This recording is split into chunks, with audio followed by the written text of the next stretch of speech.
अभियान का नाम है पवन सिंह, किसानों का नेता पवन सिंह, विकास का नेता पवन सिंह, चहुमुखी विकास का नेता पवन सिंह।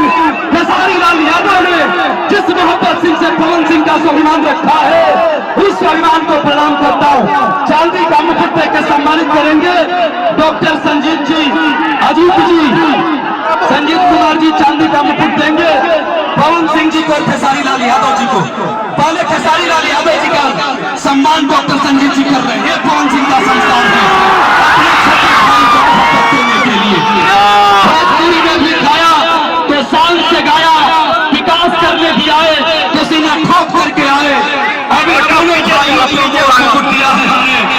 आइए इसी स्वाभिमान के साथ आगे बढ़िए और आप लोग जगह बनाइए।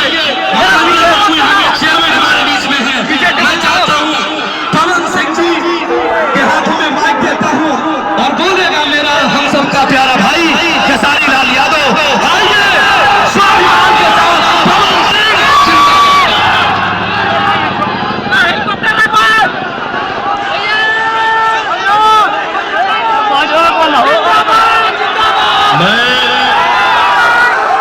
मंच पे कुछ भाइयों को अनुरोध कर रहा हूं, प्लीज आप लोग थोड़ा पीछे से, सबको पीछे करो, दोनों पीछे करो, थोड़ा